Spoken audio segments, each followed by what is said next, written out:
लड़की की किस्मत में जो लिखा होगा उसे कोई भी मिटा नहीं सकता। इसीलिए लड़की की शादी के लिए आप चिंता मत किया कीजिए, ठीक है मैया, क्योंकि हर चीज का एक समय निर्धारित होता है। जब जिस चीज का समय आ जाता है ना वो काम तभी होता है। और लड़की के लिए तो कभी भी चिंता मत किया कीजिए, जब समय आएगा तो अपने आप उसका विवाह हो जाएगा। और एक बात बताएं, अगर लड़की की किस्मत में जिंदगी भर गरीबी लिखी होगी तो उस लड़की को आप कितने भी अमीर घर में, कितने भी बड़े महलों में विवाह कर देना, लेकिन अगर उसकी किस्मत में गरीबी लिखी होगी तो महल भी झोपड़ी बन जाएगा। और अगर लड़की की किस्मत में अमीरी लिखी होगी तो उस लड़की को आप झोपड़ी में भी डाल देना, जाते जाते झोपड़ी भी महल बन जाएगी। इसीलिए लड़कियों के विवाह की चिंता मत किया कीजिए। जनक जी जो थे, जनक जी ने सीता के लिए ढूंढे तो राजकुमार ही थे। सीता जी का विवाह तो राजकुमार से ही हुआ था, लेकिन जनक जी जब थोड़ी ना जानते कि बेटी आप सब जिंदगी दुख ही मिले। हाँ, इसीलिए कहा जाता है चिंता मत किया कीजिए, जो जिस चीज का समय होगा ना वो काम तभी हो जाएगा। बोली वृंदावन बिहारी लाल की।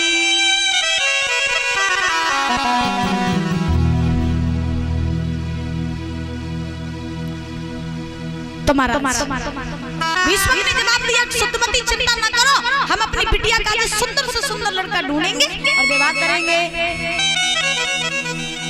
आज भीष्म चल करके सभा लगाई और सभा लगा करके आज परीक्षित महाराज सभा में सभी लोगों ने इकट्ठा किया। सभी लोगों को इकट्ठा करके भीष्म बोले, भैया मुझे अपनी बेटी रुक्मिणी का विवाह करना है, तुम्हारी नजरों में कोई अच्छा लड़का हो तो हमें बता दो।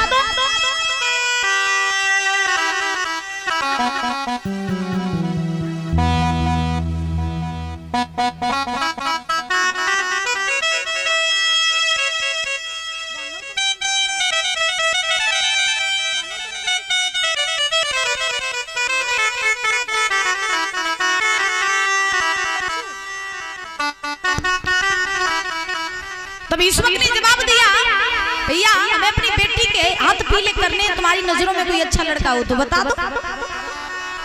तो उस भीड़ में से एक व्यक्ति खड़ा हुआ, बोले महाराज क्यों ना रुक्मिणी का विवाह हस्तिनापुर के राजा दुर्योधन के साथ कर दिया जाए तो कैसा रहेगा। तब तक दूसरा खड़ा हुआ, बोले सुनो चुपचाप बैठ जाओ, रुक्मिणी कुंवारी बैठी रहे लेकिन दुर्योधन के साथ में विवाह नहीं करेंगे। अब सभी खड़े होकर के लड़का बता रहे हैं रुक्मिणी के लिए, लेकिन महाराज एक दूसरे की बात सब काट देते। अब सब बैठ गए चुपचाप। सुबह से शाम हो गई लेकिन रुक्मिणी के लिए किसी ने भी लड़का नहीं बता पाया। जब रुक्मिणी के लिए किसी ने भी लड़का नहीं बता पाया दादा, तो उसी समय उस एक मंत्री खड़ा हुआ। मंत्री ने कह दिया क्यों ना महाराज रुक्मिणी का विवाह द्वारकाधीश कन्हैया के साथ कर दिया जाए तो कैसा रहेगा।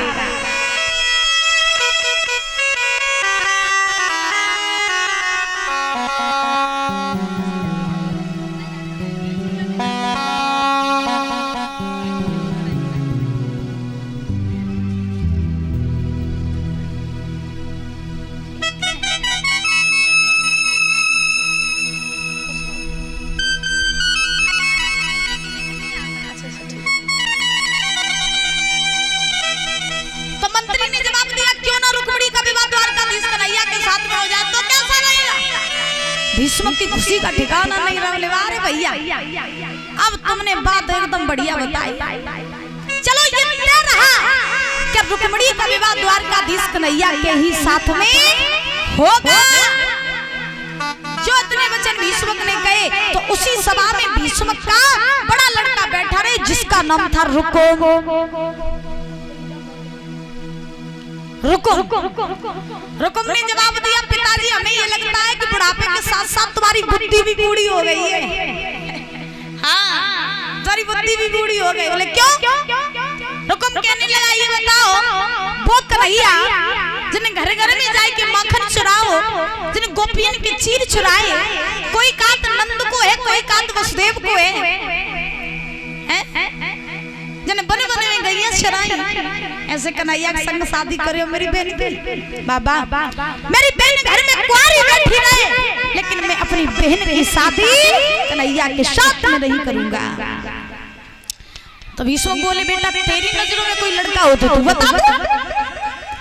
रुकुम कहने लगा मेरी नजरों में बहुत अच्छा लड़का कौन? मेरा साला बड़ा ही दिलवाला चंदेली का रहने वाला शिषपाल, उसके साथ में करेंगे ना मैं अपनी बहन की शादी, उसी के साथ में करेंगे। विश्व कहने लगे ये बता कि उस शिषपाल ने तुझे अपनी बहन दे दी और तू अपनी बहन उसको कैसे दे सकता? तेरी बहन रुक्मिणी शिषपाल के लिए बड़ी ही पूजनीय है, तो ये रिश्ता नहीं हो सकता। तो रुकुम कहने लगा तो क्या हुआ पिताजी, एक दिन वो हमसे जीजा कहेगा, एक दिन मैं हमसे जीजा कह दूंगा, हिसाब बराबर। लेकिन विवाह करेंगे तो केवल और केवल शिषपाल के ही साथ में, शिषपाल के साथ विवाह करेंगे। तो रुकुम ने जब ये वचन कहे तो भीष्म ने जवाब दिया बेटा मेरी बात मान लो, ये विवाह नहीं हो सकता, ये रिश्ता नहीं हो सकता, इसीलिए ये विवाह का जो प्रस्ताव है इसको अस्वीकार कर दो। रुकुम कहने लगा नहीं अस्वीकार कुछ नहीं करेंगे, हमने बस कह दिया तो कह दिया शादी होगी तो केवल और केवल शिषपाल के साथ। अगर कन्हैया बारात लेके आया तो यहाँ डोली नहीं उठेंगी, अर्थियां उठ जाएंगी।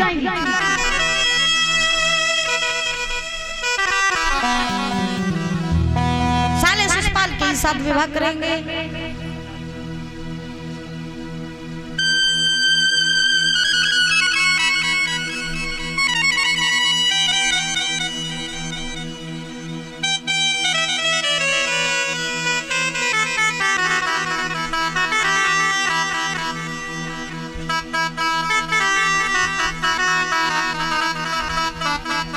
तो भीष्म ने जवाब दिया ठीक है जब तुमने निर्णय ले ही लिया है तो कोई बात नहीं, तुम्हारी जैसी इच्छा जो मन में आए सो करो। कहा जाता है ना जब बच्चे सयाने हो जाते हैं तो बच्चों से अपनी बात तभी तक मनवाना जब तक बच्चे आपकी बात माने, और अगर आपको लगे कि बच्चे मेरी बात नहीं मान रहे हैं तो आप आदेश भी देना छोड़ देना। क्यों? क्योंकि आज की अगर सच्चाई बताएं तो आज की दुनिया में बच्चे माँ बाप से नहीं डर रहे बल्कि माँ बाप बच्चों से डरते हैं। क्यों भैया सही बात है, डरते बच्चों से। हाँ, और माँ बाप को हराने वाला भी केवल घर का लड़का ही होता है। माँ बाप को दुनिया में कोई हराने वाला आज तक पैदा नहीं हुआ, और माँ बाप जब भी हारते हैं तो केवल अपनी संतान से ही हारते हैं। इंसान जब भी हारता है ना तो केवल अपनों से ही हारता है। दुनिया की किसी भी जंग में आप खड़े हो जाना आपकी जीत हो जाएगी, लेकिन जब घर की जंग में खड़े होगे तो आपकी कभी जीत नहीं होगी दादा, घर में हमेशा हार होती है। ईश्वर ने जवाब दिया ठीक है जब तुमने ठाने लिया है कि तुम विवाह करोगे शिषपाल के साथ तो कोई बात नहीं, जाओ जैसी तुम्हारी इच्छा।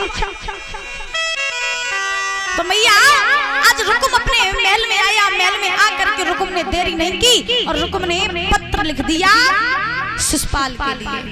और पत्र में लिखा कि हे साले शिषपाल, मैं अपनी बेर रुक्मिणी का विवाह तुम्हारे साथ करना चाहता हूँ, तो जितनी जल्दी हो सके बारात लेकर के कुंदनपुर में आ जा। पत्र लिख दिया, नाई पंडित के द्वारा पत्र पहुंचा दिया चंदेली में शिषपाल के पास।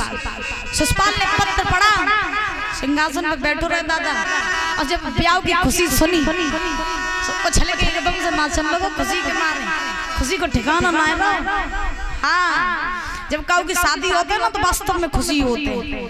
ऐसे महाराज पेट में लड्डू फूटत करे।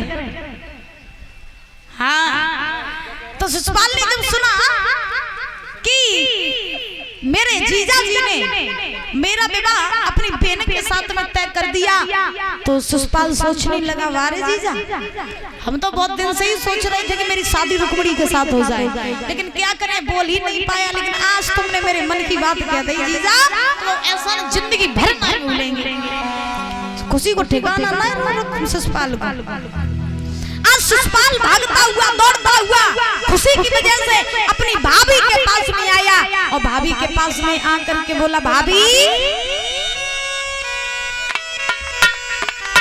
भीतर से भाभी निकल के आई, बोले हाँ लला देवर बोल। सुषपाल कहने लगा, भाभी तुम्हें पता ना आज हम बहुत खुश हैं, खुश।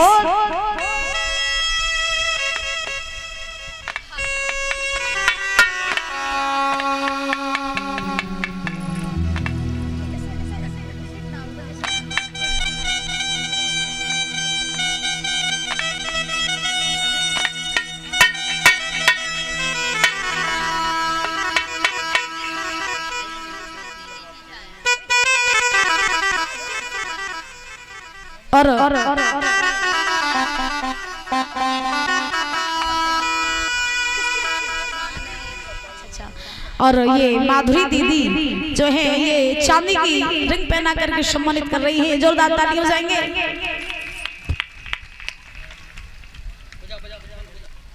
और माधुरी दीदी की माता जी ये चांदी का सिक्का देकर सम्मानित कर रही हैं, जोरदार ताली हो जाएंगे। भगवान से कामना करेंगे कि ऐसे ही सुख शांति प्रदान होती रहे, धन के भंडार भरे रहे, किसी भी चीज की कोई कमी ना हो और ऐसे ही समाज में पद और प्रतिष्ठा बनी रहे, हर इच्छा पूरी होती रहे। भगवान से मेरी कामना या आराधना है। बोले वृंदावन बिहारी लाल की जय। जय श्री राधे।